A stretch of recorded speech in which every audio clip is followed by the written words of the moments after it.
Welcome to the latest episode of the Real World Nutrition Podcast. This is episode 248, Red Meat and Health. How much is too much?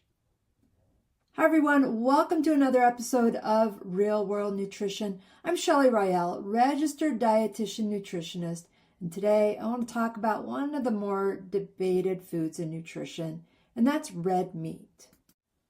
Now, few nutrition topics generate as many strong opinions as this topic of red meat.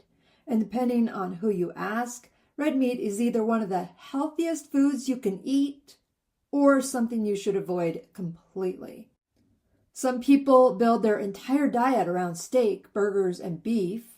Then others won't touch it because they've heard it causes cancer or contributes to heart disease. Now, I'm not going to address the individuals who are vegetarian and choose not to eat meat because of ethical reasons or animal humanity, more of from the health perspective. So, who's right here? Should we build our diet around steak, burgers, and beef, or should we avoid it completely? Well, like with most nutrition questions, the answer isn't found at either extreme. So today I want to address what red meat actually is. It's not always as clear-cut as people might realize, what the research says, and why this topic gets so confusing. Also, how can red meat, if you choose to eat it or want it, how can it fit into an overall healthy eating pattern? So as always, my goal is not to convince you to do something such as eat more red meat or eat less red meat. My goal is to help you understand what the evidence says so you can make an informed decision that fits your own health, your own preferences, and your own lifestyle. And if you want more details after listening to this episode, I've linked the blog that accompanies this podcast in the show notes. So first, I want to start with one simple question. What counts as red meat? And sometimes people are surprised by this, but there is a distinction here of what counts as red meat. Red meat comes from mammals. That includes beef, pork, lamb, veal, goat, venison, elk, bison, and yes, pork. Pork is red meat. And some people get confused by that. Oh, I thought pork was white meat. No, white meat comes from birds. Red meat comes from mammals. And the idea that people having that pork is not a red meat probably comes from one of the more successful marketing campaigns when pork was promoted as the other white meat. And that slogan was an attempt to help people change people's minds or perception of pork, but it didn't change biology. So from a nutrition standpoint, pork is classified as red meat. Now that doesn't mean that every cut of pork is identical to every cut of beef, and I'll talk a bit about that in a few minutes because not all red meat is created equal. Now, people also want to classify red meat as one single category, and from the perspective of yes, they all come from mammals, they are a single category. But I do need to address more than that because I want to answer the question that many people are really asking. Is red meat bad for you? And the short answer is not necessarily. And that's not what people want. They don't want those not necessarily gray areas. It's not satisfying to hear that. They want a yes or a no. And nutrition would be so much easier if every food could be labeled good or bad. It'd make things super easy to just categorize them in the good or bad. That if you've listened to me for any length of time, any episode, you just know this is not how nutrition works.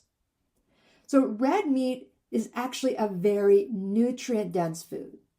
It provides high-quality protein, meaning it contains all the essential amino acids our body needs. It's one of the richest sources of vitamin B12. It provides zinc. It provides iron, or specifically heme iron, which is the type of iron our body absorbs most efficiently. And for some people, especially those at risk for iron deficiency, red meat can make it so much easier to meet their iron needs. So nutritionally speaking, red meat has value. And at the same time, research has found that people who eat higher amounts of red meat over long periods of time tend to have higher rates of certain chronic diseases. But that doesn't mean the meat itself is solely responsible. And this is always where nutrition gets interesting and complicated, because foods are never eaten in isolation.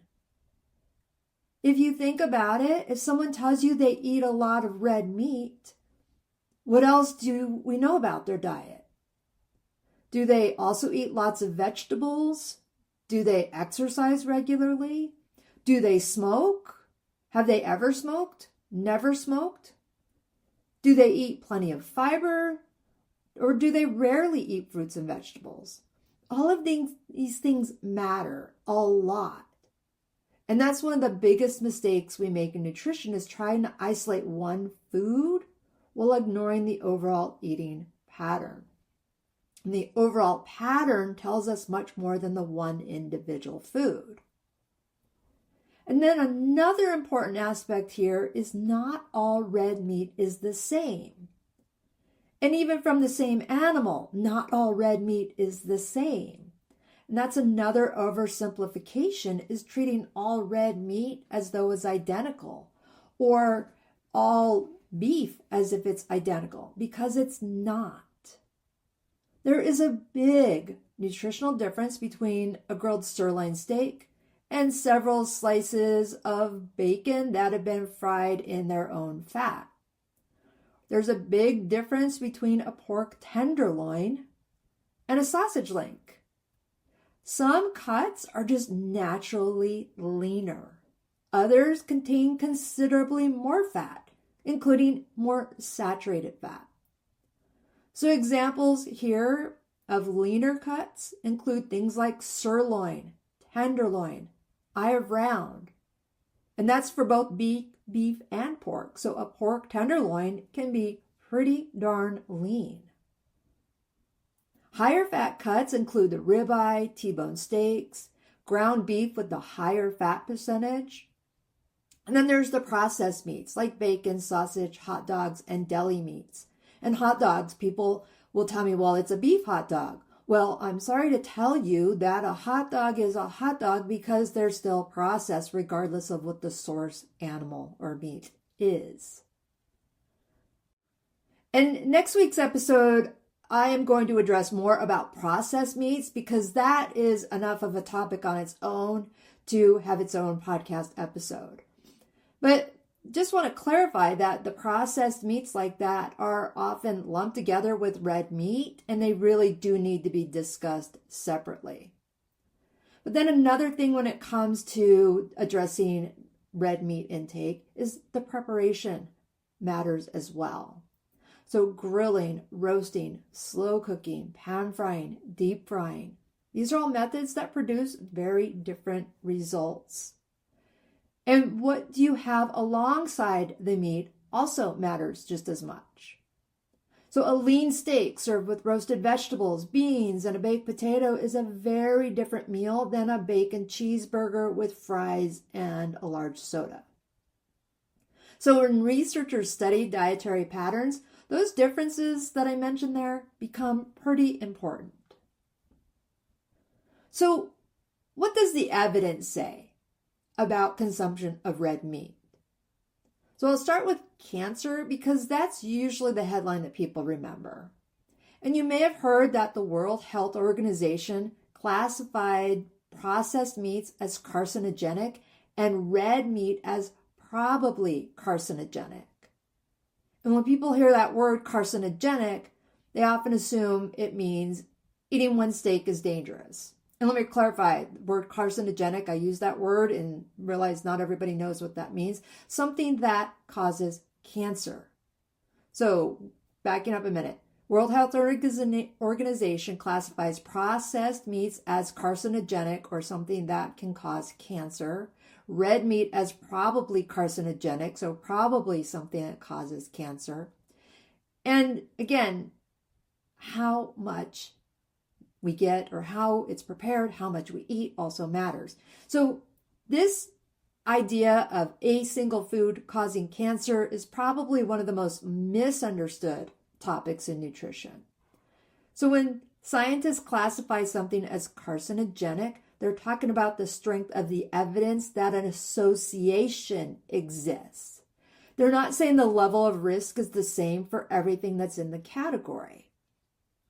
So they're also not saying that everyone exposed to that food will develop cancer. Association is not the same as certainty. So let's use sunlight, for example. Too much exposure to ultraviolet radiation increases the risk of skin cancer. So what does this mean? Going outside for 5 minutes, 15, 20 minutes is dangerous?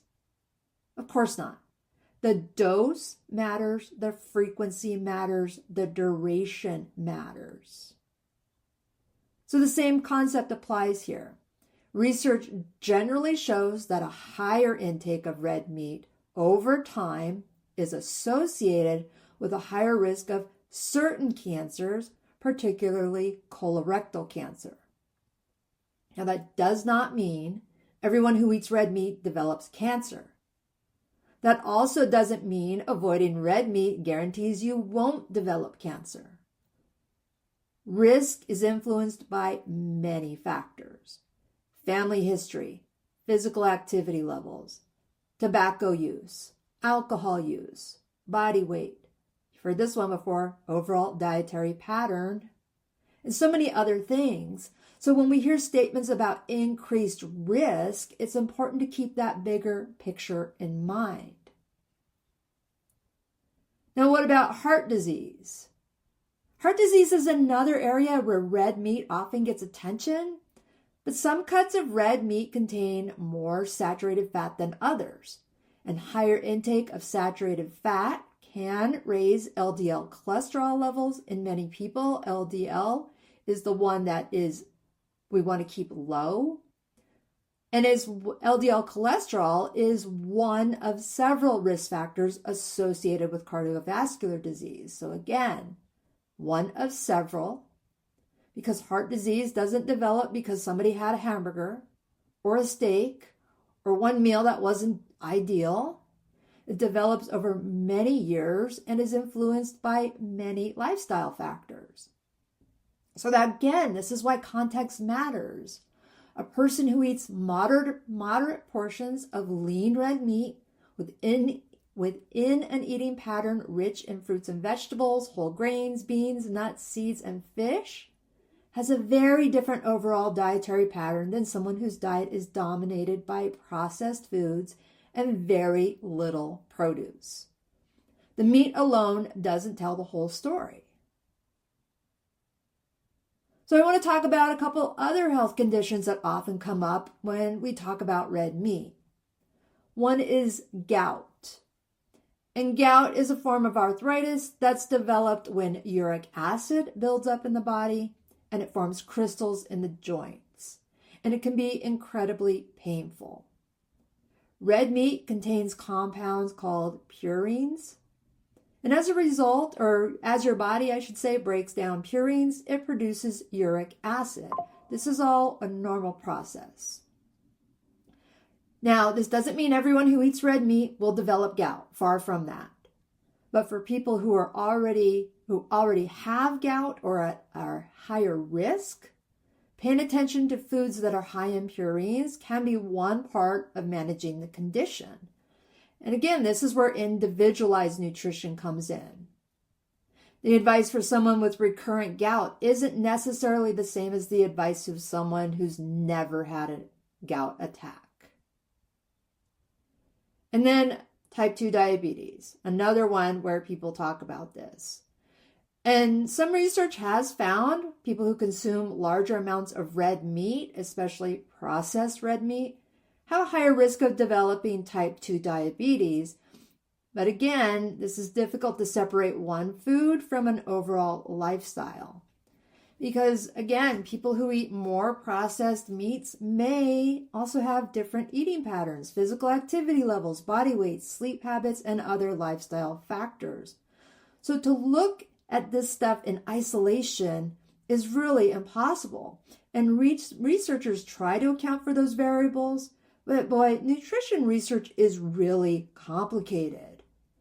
And I know people tend to get frustrated by what seems to be differing messaging over the years as it relates to nutrition, but try being the researcher and trying to control for all these variables. So this is one reason why you often hear me come back to saying dietary patterns instead of individual foods. Now, I also want to just come back to this carcinogen topic. So again, something that's misunderstood in the headlines. So when the World Health Organization classified processed meat as carcinogenic and red meat as probably carcinogenic, many people interpreted that to mean red meat is dangerous or as dangerous as smoking, because tobacco use, smoking, is actually in the same classification as processed meats. But again, this isn't what those classifications mean. The classification tells us about the strength of the scientific evidence that unexposure can contribute to cancer. So it doesn't tell us how much risk exists. So think about it this way. Driving a car carries risk. Flying in an airplane carries risk. Both involve transportation, but the level of risk is not the same. So the same idea applies here. The dose matters. Frequency matters. Duration matters. I use that example with the UV light. Same with driving a car or flying in an airplane. We drive a car way more than we fly in an airplane. At least most of us do. So your overall lifestyle matters. And that's just something that headlines just tend to leave out those important details. And I know not all news stories that last 30 seconds can cover this. So I just provide education for this. Now, I do want to address a bit about vegetarian and carnivore diets, because I said briefly at the beginning, this is an area where opinions become very strong. Some people thrive on vegetarian eating patterns. Others follow vegan diets. Some people choose to eat large amounts of meat through a carnivore-style eating pattern. So what should we make of this? So first, I want to start with the vegetarian eating patterns. People who follow well-planned vegetarian diets have lower rates of certain chronic diseases. And this is an important question to consider. Is it simply because they don't eat red meat? Or is it because they tend to eat more vegetables, fruit, legumes, whole grains, nuts, and seeds? Those foods bring fiber, vitamins, minerals, and phytonutrients to the table, to the plate, to your meal. And again, it's difficult to separate one factor from the overall dietary pattern. But let's look at carnivore diets. There are certainly individuals who report feeling better eating primarily animal foods, and in some cases, exclusively animal foods. Some people experience weight loss. Some people report improved blood sugar, and others will say they simply feel better. That's what they report. And those are real experiences. And at the same time, long-term research, on carnivore diets is extremely limited. So individual stories, testimonials, anecdotes are interesting, but they're not the same as long-term scientific evidence involving large groups. So for most people, the healthiest place is somewhere in the middle. You don't have to avoid red meat completely, but you don't need it at every meal, or you don't need every meal to revolve around it. And I'm not discounting the individuals who swear, as when they're eating in a carnivore way, that they're doing better. They don't need to ask people, or I should say, they don't need to suggest that everyone else should do this too. Same with vegetarianism. People enjoy it, great. They shouldn't expect everyone else to do it as well. So let's answer the original question here. How much is too much? That's probably what you've been wondering when I'm going to answer, because that's what I opened with. And unfortunately, there isn't one magic number. There just isn't. Most nutrition organizations recommend limiting red meat rather than eliminating it. Healthy dietary patterns include moderate portions in most cases. They include a variety of protein sources, and they don't rely on red meat every single day. For many people, that can be eating red meat a few times per week rather than multiple times every day. Portion size matters as well. Restaurant portions have grown tremendously over the years, and an 8 or 12 ounce steak isn't unusual in many restaurants. This last weekend, I ordered a 9 ounce prime rib. That was the smallest cut they had, and I cannot remember the last time I had prime rib, and then by the time I cut the fat off, it was probably closer to 7 ounces. But the 8 to 12 ounce steak in restaurants is much larger than what most dietary guidance considers a serving. So that doesn't mean you can never enjoy that larger steak. It simply means it shouldn't be an everyday norm. And then variety is one of the healthiest choices you can make. So going from this perspective, variety is one of the simplest things we can do in nutrition. So instead of relying on one protein source all the time, mix it up. In my house, some meals include chicken, others include fish, others include beans and lentils. Eggs are also part of the protein rotation. And then other foods that people don't always think about: Greek yogurt, tofu, nuts and seeds. And of course, beef, pork, lamb, or bison, or whatever fits into your preferences. Every food brings something a little different nutritionally, and variety helps fill nutritional gaps while also making meals more enjoyable. No one food provides all the nutrients that we need, so we want variety. And the variety also keeps us falling into the trap that one food has to carry the entire burden of keeping us healthy. So the bigger picture here is, if you listen to the podcast Real World Nutrition for very long, you probably know the theme here. I come back to dietary patterns over and over again because the research keeps bringing us back here. It's rarely one food, it's rarely one nutrient, it's rarely one meal. Health is built over months and years through the overall pattern. Someone who enjoys a lean steak once or twice a week alongside vegetables, whole grains, beans, fruit, and regular physical activity has a very different health profile than someone whose diet is dominated by highly processed foods and very few plant foods. So the steak isn't the whole story. The eating pattern is. So let's get some key takeaways here. Red meat is a nutrient-dense food that provides high-quality protein, vitamin B12, zinc, and highly absorbable iron. Not all red meat is the same. Leaner cuts generally provide less saturated fat than higher fat cuts. Processed meats have their own conversation that's coming next week because the research surrounding them is much stronger, so I'll get into that in next week's episode. Current evidence suggests that higher intakes of red meat over long periods are associated with an increased risk of certain chronic diseases, but that does not mean moderate intake automatically leads to poor health, because context matters, portion size matters, frequency matters, and more importantly, your overall eating pattern matters. So nutrition is not about labeling foods as good or bad.